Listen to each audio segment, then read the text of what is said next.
Hello. So, it's the spooky season, and I have a crystal ball mold. First things first, we got to deal with the base. I have some stickers that I'm going to put on the outside of the base after that are very interesting. But I put them away. Why did I put them away? The world will never know. But first, we need to dust the mold. Now, because it is the spooky season, we don't want it to just be one color. And I'm thinking I'm going to fill the crystal ball with flowers like this, because it will just barely fit the mold. I'm going to have to stretch the mold a little bit to fit this, but I have been dying to use this. Look how beautiful it is. My husband brought it home for me and I dyed it myself. It's so pretty. Or I dried it myself. It's so pretty. I also have some, if I can't get that to fit, I have some roses that I dried that my husband got for me. And I have different colors of those, but I think the yellow is just so pretty. Otherwise I have some thistles that went to flower.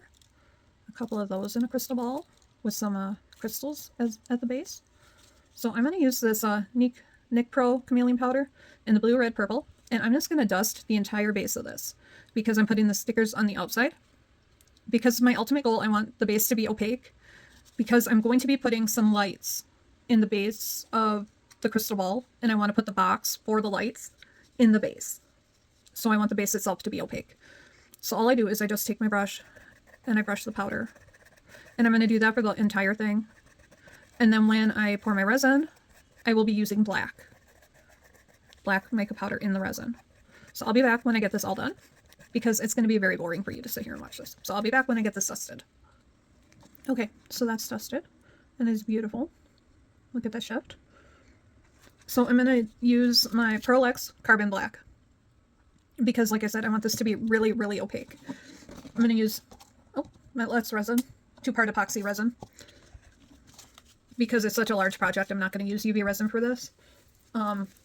And because of that, this project is going to take me a little longer, which means this video is going to take me a couple of days to film, which I'm fine with. I like doing longer projects. I have a longer project off on the side that I have not shown you guys yet because I'm experimenting. So I'm going to move this off on the side, move this. Now I'm going to do 8 ounces of resin. So I'm going to do 4 ounces of the part B.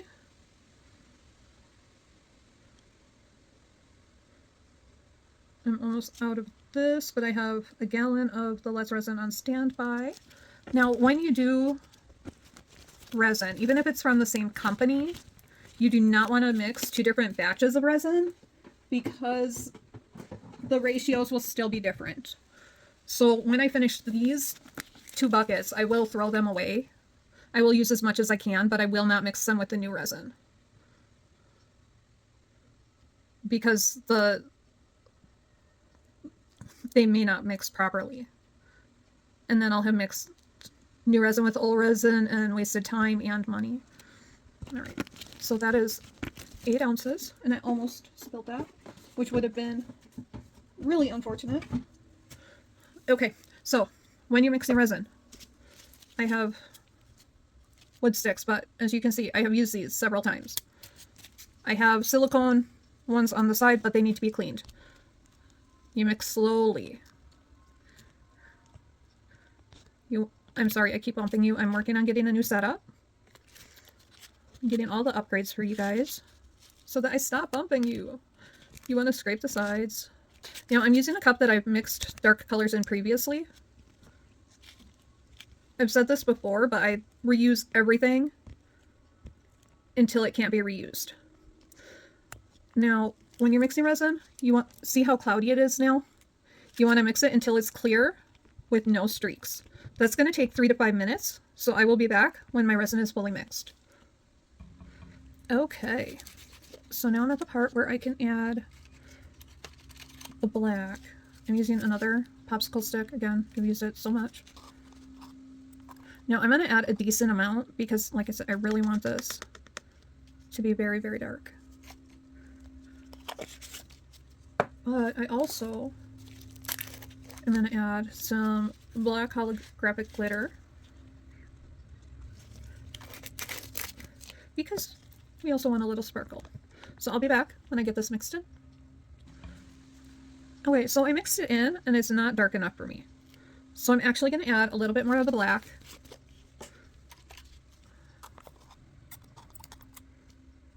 And then that should be good. I added the glitter because I'm also going to be doing, because I don't think the base is going to take all this. I also have those tarot cards that I have ready to be poured. So I also wanted a little bit of shine for those. Because when I'm doing epoxy, I never do just one project. When I do epoxy, I have a couple planned. Since it's such a long cure time. Alright, yeah, that's better. Alright. So let's get the base poured. Now there are like little chunks from the cup, and that's not going to hurt anything. Because they're just cured resin. And sometimes I'll use resin scraps to fill bigger projects.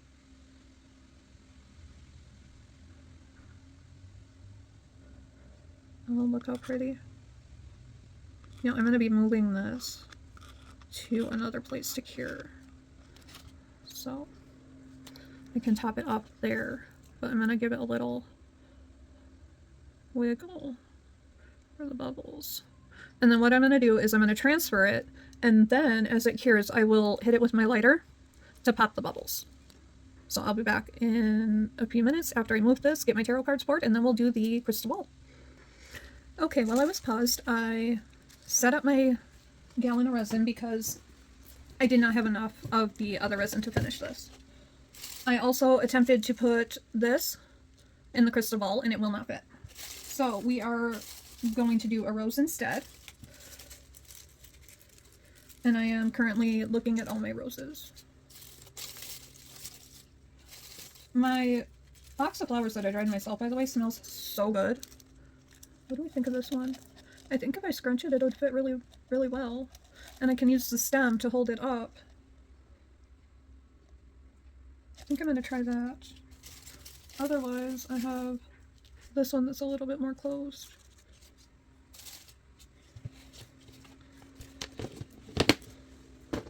I've been using so many dried flowers lately, I need to talk to hubby and see if he'll get me more.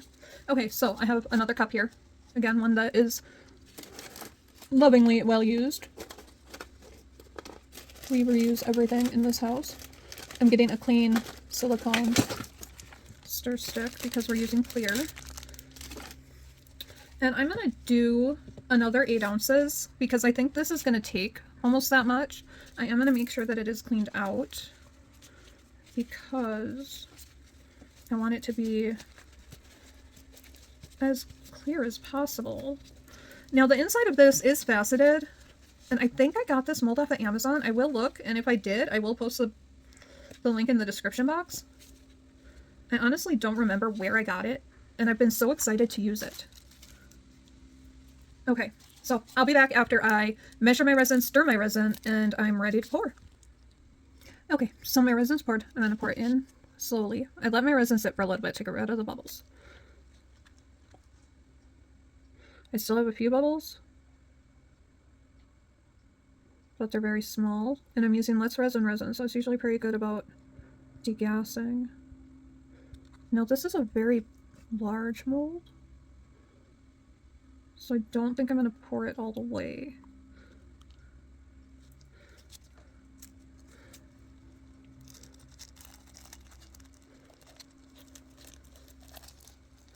In fact, I'm going to pour it just right there.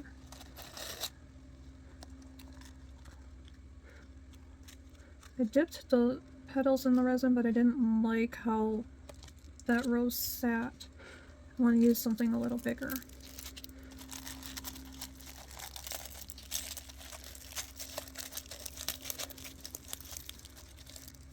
Yeah, I'm going to have to manipulate the resin when I go to fill this all the way, which is fine.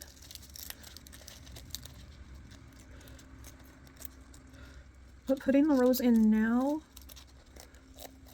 allows it to set a little bit where I want it.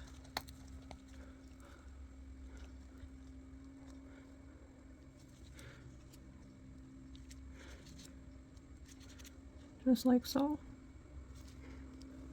and one of the petals came off. I'm fine with that. And I will come back. I'm just going to have to pour another layer of resin probably tomorrow morning because it's almost dinner time now. I typically don't pour resin after dinner. So I'll pour it tomorrow morning and demold on Wednesday.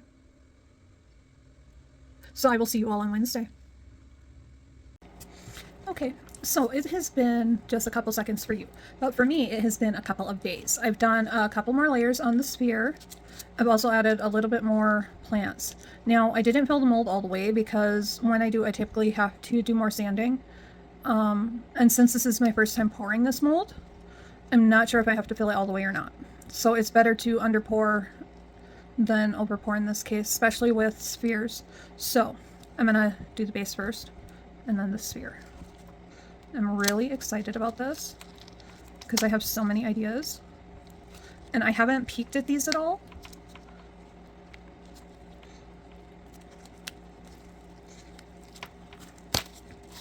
Ooh. Ooh, ooh, ooh. Oh, look how pretty. Now it's slightly